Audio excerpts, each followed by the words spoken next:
1986, after a day-long battle among Bobby Rahal, Kevin Cogan, and Rick Mears, everything was set for a thrilling dash to the finish.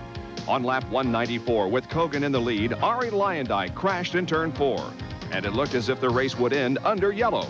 Coming around with 2 laps to go, the green flag fell. Rahal got the jump and led the final 2 laps to win the closest 1-2-3 finish ever at Indy. Hello, I'm Bob Jenkins. Raised on road racing, Bobby Rahal never was much interested in the Indy 500. That all changed. In 1982, Rahal made his first appearance as a rookie driver with a rookie crew. 4 years later, that team captured an emotionally charged race in honor of terminally ill owner Jim Truman. Quietly determined and intensely competitive, Bobby Rahal earned his place in history at the Indy 500, a race for heroes.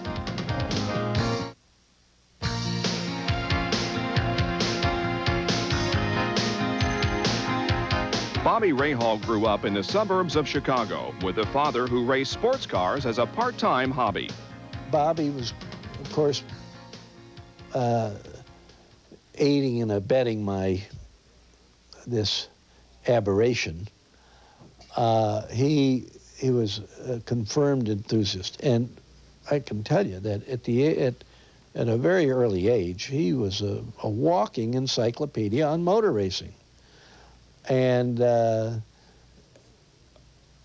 in a way, he was a bad influence on me because he always wanted me to buy the latest equipment, and his nose was always in a racing car magazine or book. The younger Rahal's enthusiasm led to driving sports cars in 1973 and almost immediate success. With financial assistance coming from family friend Jim Truman, Rahal's career took off. In 1978, he went to Europe to race the Formula 3 series. Later that year, he was entered in Formula 1 races in Canada and at Watkins Glen. Oh, I thought it was fantastic. When I walked in the garage, and, you know, they have all the cars displayed in the garages beforehand and the driver's name, I was almost in tears because I thought, you know, this is really the epitome. If you want to be a racing driver, which is what he obviously did, this is it. Rahal continued to excel on road courses, driving the Can-Am series and long-distance enduros. By the early 1980s, the IndyCar series had expanded to include road races, and for the 1982 season, Bobby Rahal and Jim Truman decided to give it a shot.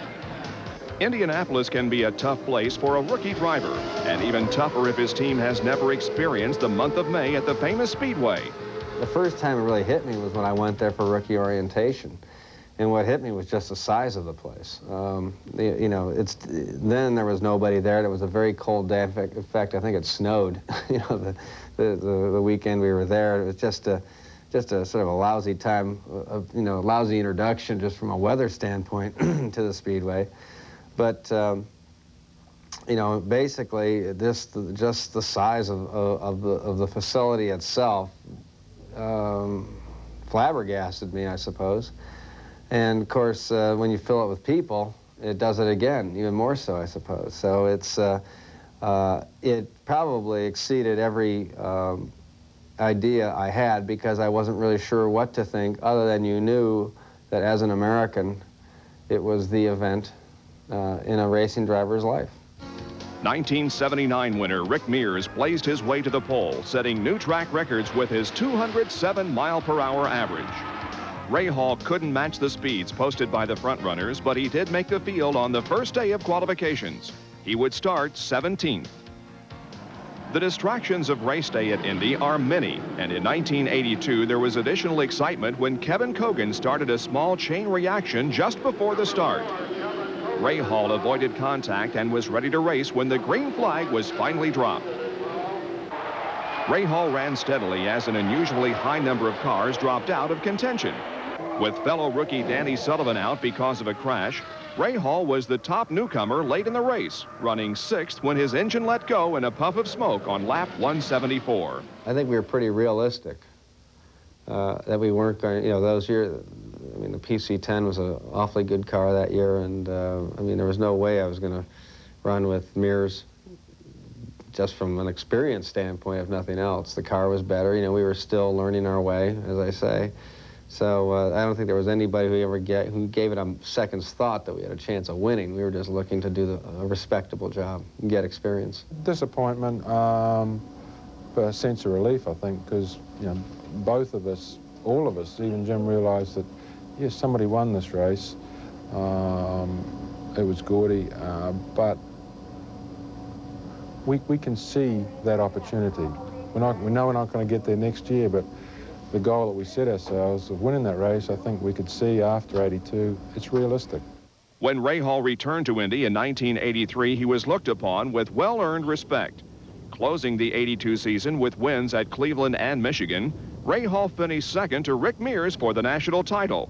In only his second year, Rahal was considered a possible race winner. Rookie Teo Fabi qualified for the pole and was joined on the front row by Mike Mosley and Rick Mears, while Rahal took the outside of row 2. At the start, Fabi took off, leading the first 23 laps as Mosley, Mears, and Rahal kept in the hunt.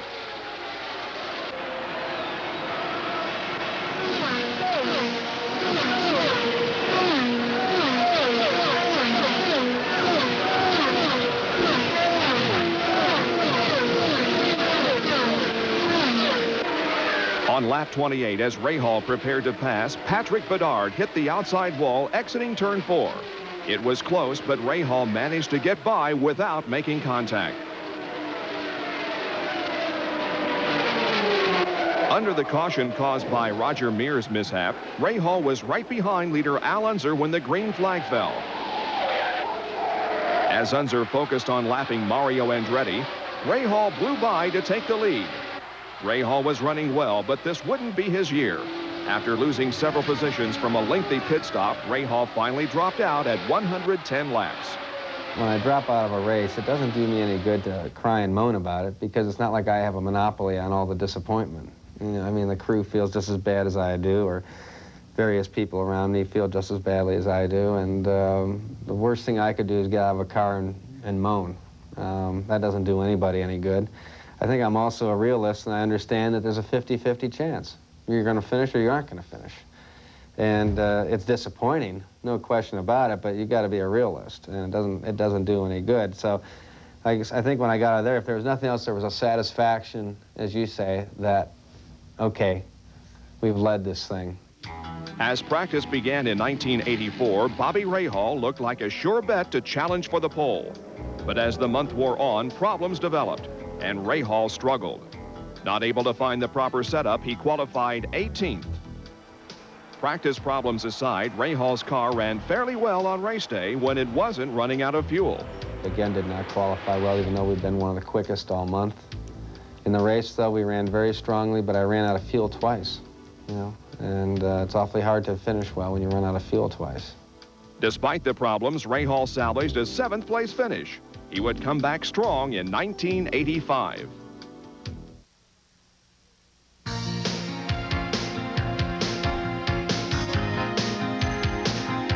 Following the disappointment of 1984, Bobby Rahal came back strong in 85. While most of the major teams were running with Cosworth engines, Pancho Carter and Scott Brayton topped the speed charts with Buick V6 power. Rahal was consistently the fastest of the Cosworth contingent, and he backed that up in time trials, qualifying for the outside of the front row. Carter and Brayton took the 2 top spots with record-setting times.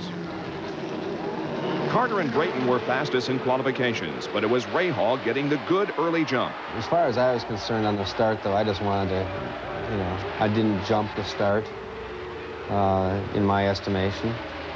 It's just that I seemed to get off the mark a little bit better. Maybe the Buicks were bogged down a little bit, or I don't know, there was something. But, you know, I could see that I was, you know, half a car or a car ahead of Brayton, who was next to me, and I thought, well, you know, let's go for it. And sort of hope that they'd, you know, they wouldn't, you know, argue the point. And it was exciting, you know, exciting to lead the first corner, first lap.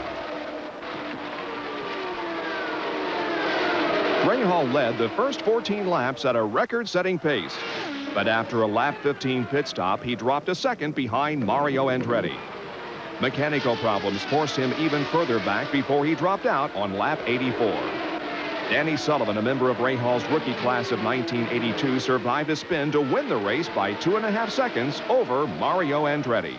Bobby's a smart guy. He and I have raced for years back, even in the Atlantic, Formula 3, Formula 2. And I met Bobby, I think, the first time in Portugal, where he came over to do a race. And I was there and became friends. And I tell you, he's a very, very talented guy, and probably one of the smarter guys out there too, intelligence-wise. I mean, he's a tough guy to race with. True Sports Racing entered the 1986 season with a team that had remained basically unchanged in 5 years. During that time, Rahal had burned up the tracks, finishing no lower than 5th in the overall point standings. But this year, team owner Jim Truman's health had deteriorated.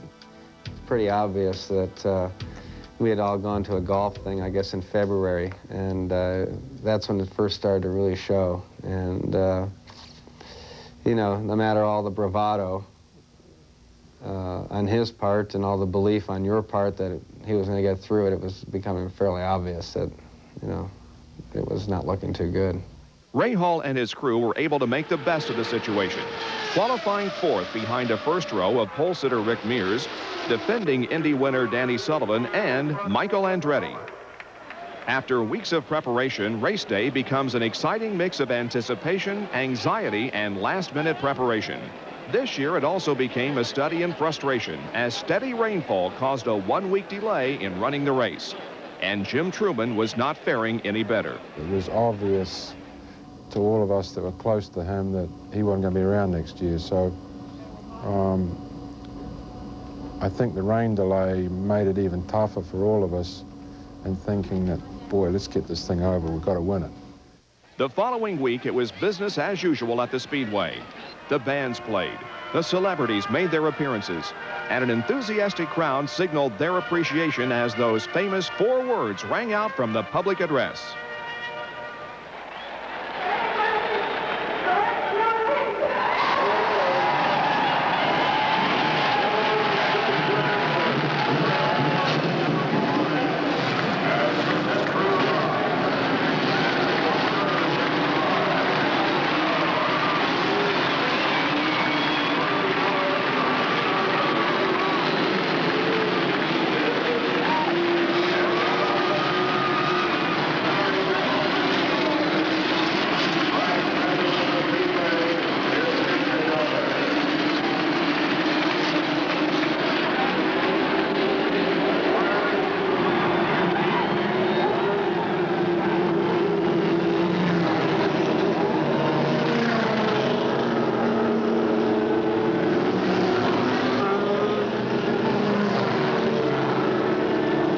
It looked as if the race would finally take place.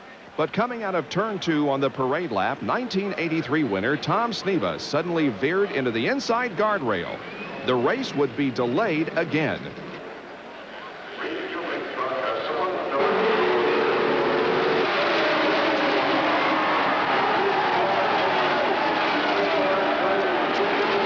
Finally, the race was underway, with Michael Andretti taking the early lead.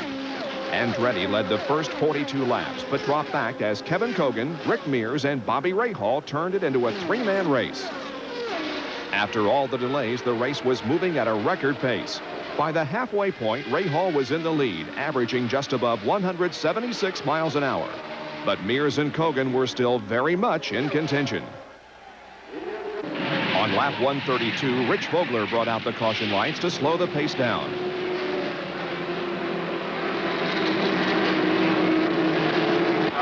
And 3 laps later, A.J. Foyt ran into problems as well in what had been a relatively caution-free afternoon.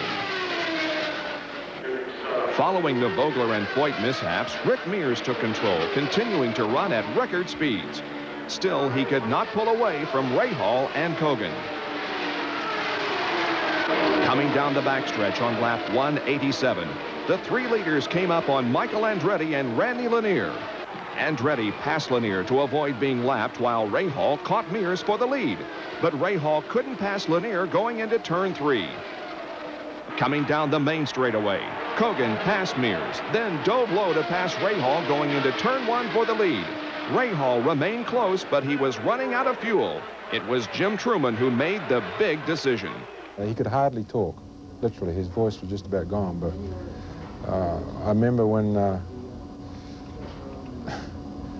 we were all running real close on fuel, and Bobby's on the radio, the fuel light's on, the fuel light's on. I said, Jim, the fuel light's on, what do we do? He said, run it out of fuel. With only 6 laps to go, Rahal was 1 second behind Kogan when Ari Lyondike spun coming out of turn 4 to bring out the yellow.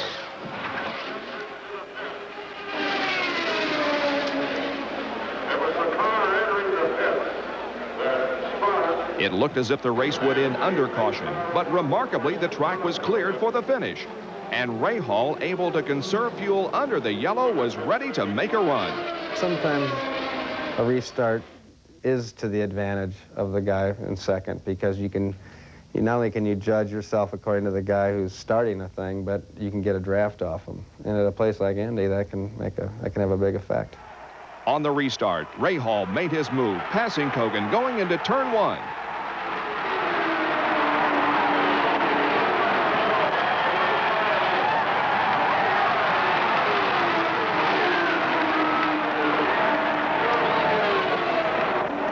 End of lap 199, Rahal's lead was marginal.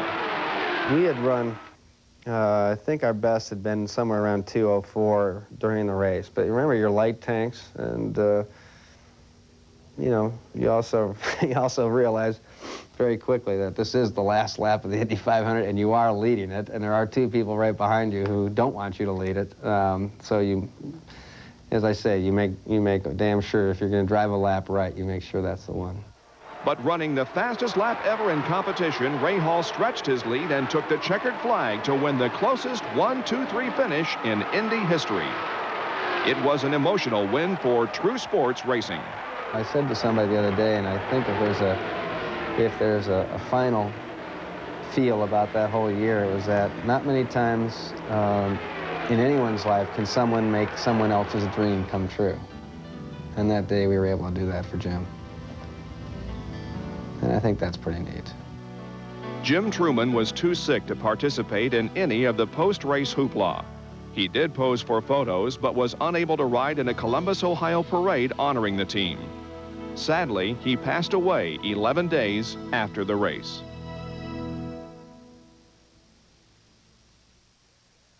Rahal qualified for the middle of the front row, his best starting position at Indy. Completing the front row were 69 winner Mario Andretti on the pole and 2-time winner Rick Mears on the outside. We'd had a good year up to that point. We'd finished second at Phoenix. And we were doing well at Long Beach till I tried to move the wall, which doesn't work. But we qualified very, very well, second. And we didn't have the Chevy at that point. I felt we had a very, very good chance of winning that race again.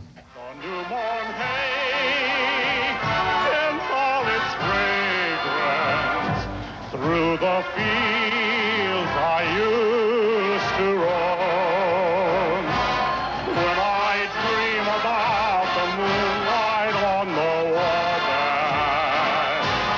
how I long for my Indiana home.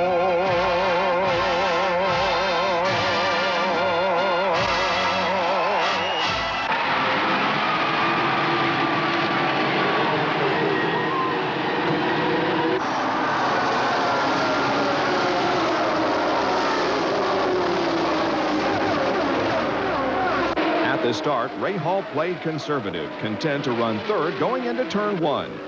Jose Le Garza, starting from the 25th spot, spun, nearly taking out Al Unser and clipping Pancho Carter. When the green flag came back out 5 laps later, Mario Andretti took off as Rahal held on to third. This would not turn out to be Rahal's day. Still in third place, Rahal stopped for 5 minutes with electrical problems. A few laps later, he made another long stop. Finally, with leader Mario Andretti approaching 80 laps, Rahal dropped out after completing only 57. Bobby too. I think he's another one that's very reliable and knows where he's going, knows what he's doing. He falls in the category of drivers that you would enjoy driving or having a good, honest battle with, because he's always totally aware of what's going on and will not give you a slide job intentionally. Rahal returned to Indy in 1988 with another national championship and another surprising switch. This time, the Cosworth engine was dropped in favor of the Judd, a slightly less powerful engine that offered excellent fuel mileage. Rahal's qualifying time was down, putting him in the 19th starting position. But with a clean race run mostly under the green flag, they hope to make up the difference by taking one less pit stop. 1988 was not the right year to count on a clean race, however. On lap 1, Scott Brayton spun in the south chute, taking Roberto Guerrero into the wall and causing Tony Bettenhausen to spin.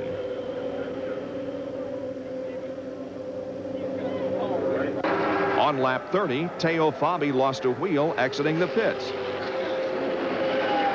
Lap 32, Tom Sneva crashed out of turn 4 and into the pits. Before the race was barely half over, 8 accidents had eliminated 10 drivers, and fuel consumption was not an issue.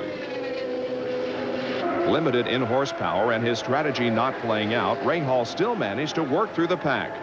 Running a steady race, he salvaged a 5th place finish as pole sitter Rick Mears went on to take his 3rd Indianapolis win. For Rahal, it would be his last season with True Sports Racing. In 1989, Bobby Rahal entered the Indy 500 for the first time with a team other than True Sports. No longer in the familiar red, Rahal climbed into the blue and yellow car belonging to the Craco team. He qualified for the inside of the 3rd row.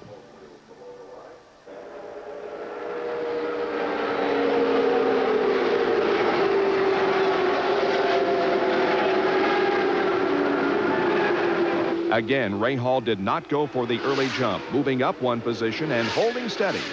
At 10 laps, he was 6th. At 20 laps, he was 6th. But on lap 58, running in 8th place, Bobby Rahal's car stalled, ending his day. For the hard-working 1986 winner, there would always be another year.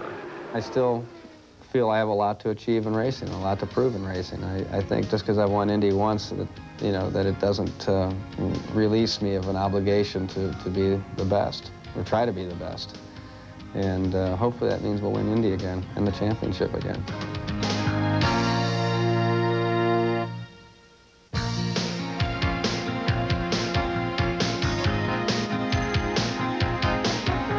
With a background in road racing, Bobby Rahal hit the IndyCar circuit in 1982. He quickly developed into one of the premier drivers on the circuit. Somebody said, well, how would you be satisfied in racing? When will you know you're satisfied? And I said, and I think it's true, I said that when I retire from racing, if people say he was a gentleman, then I know I will have succeeded. Striving to bring home the victory for his ailing team owner and dealing with 2 veteran drivers on his tail, Rahal came through in style, winning the race in record time and putting his name with the legends at the Indy 500, a race for heroes.